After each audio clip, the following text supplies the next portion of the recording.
All right. Happy Sunday, y'all. Boruto 194. And I'm going to begin by saying I feel as if this episode right here was the best slice of life episode that we've gotten from the series so far.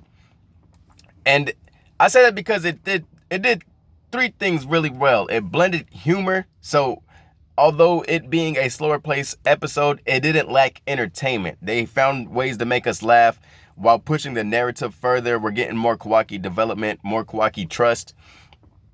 And they were able to just turn this episode more into an experience. We got to see what it's like to be in the Uzumaki household. We were sitting down. We were at that dinner table with them niggas, right? That's what we were doing today. We got to live the life of the Uzumakis. We while witnessing Kawaki kind of build this relationship. I know it's still a little rocky at this point, but we're witnessing him seeing a better life than what he's experienced in the past. And then to add on, I think episodes like this kind of made me have a better appreciation for Boruto being weekly as opposed to seasonal, because there are episodes of seasonal animes where they give you like a break, they give you a little breather. So for example, Jujutsu Kaisen, they had an episode where these niggas is just playing baseball and shit, and then the very next episode we back to the fucking drama, right? Like a little debrief type moment, right? Whereas something weekly as Boruto, it's more than just a breather. Like, of course, we're in a low moment. We're not really getting action packed. But it's like, all right, now we're living a lifestyle. We're entering lifestyle mode, right? This is the, like, especially if it works for Naruto, the Naruto verse in general, because the universe is so vast. So it's more than just us taking a break. We're, getting introduced to a lifestyle. But on to my next point. Boruto says something interesting, and I think this shows signs of his growth rather than just the growth in Kawaki and the Uzumaki trying to blend and shit. I feel like this is kind of underrated because Boruto says something interesting to his dad where they're all at the dinner table. He looks over to him and says, this you being home is kind of strange to me. It's a new type of sensation. This is different. But I think at this point, you could also say the same thing for Boruto. Because if you remember, in the beginning of the series, Boruto is just an academy student. He goes to school, he, trains here and there, he kicks it with his niggas, and he's back at the house, right? But now we're at a point where Boruto's a full-on shinobi, bruh. He does his missions. I think this nigga's been in the hospital more times than he's been at the house. So it's kind of like in the eyes of maybe Hinata and Himawari, they could look at Boruto, the two, dudes of the household, Boruto and Naruto, like, hey, you guys are both home. We're both happy to see you. Because, as stated earlier, Boruto has now grown into the shoes of being a shinobi. And just to piggyback onto my first point once again, with Boruto being back in the house, you see these little lifestyle type moments where Himawari's poking fun at him and shit. Even the little bickering between Boruto and Kawaki, it's just like I said, a change of pace. We're getting to see the lifestyle. We're getting to just be semi-siblings. We went from being shinobis in the past, niggas getting the fucking torsos ripped the folk open. Now we're the siblings. Now we get to witness this. Like, we're taking seats of pretty much, we're damn near Kawaki. We're watching these niggas live their life and shit, be family, eat dinner and whatnot, go back and forth. And it's different. It's like almost like a sitcom. Like today was like a sitcom type episode. And then just to move over to a more funny point I thought was cool. This is when Kawaki is, he's going to try to take a little walk around the Leaf Village and shit. Naruto blocks off the door.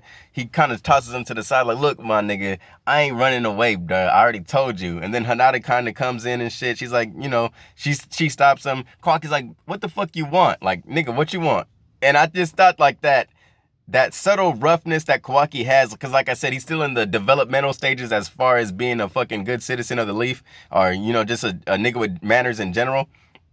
I just thought that roughness in his character was funny. Because, like, with a character such as Kawaki and his past, it's not like he's going to be telling jokes and shit, but, like, that harshness, that rudeness in ways can be funny, It's like just like, all right, let's take Mitsuki, the socially awkward person. His social awkwardness is funny. Like, he's not telling jokes, but it's funny. Whereas we get a Kawaki. He's not telling jokes, but he's being rude, and his rudeness is just like so sharp. It's funny. Like, there's humor involved in all this episode and whatnot, which I think sometimes the slice of life kind of lacks. Like, sometimes, they want to be cute and shit and all that, but this was perfect. This was, like I said, this is an episode was like an A to me, and a grade scale, it'd be an A. And then furthermore, we get a kunai training session with Team 7. And this is a point I thought was dope too, because we're starting to see Boruto kind of be in his head. He's missing the target and shit. Sarada's poking fun at him. It's like everybody got to make fun of Boruto in this episode.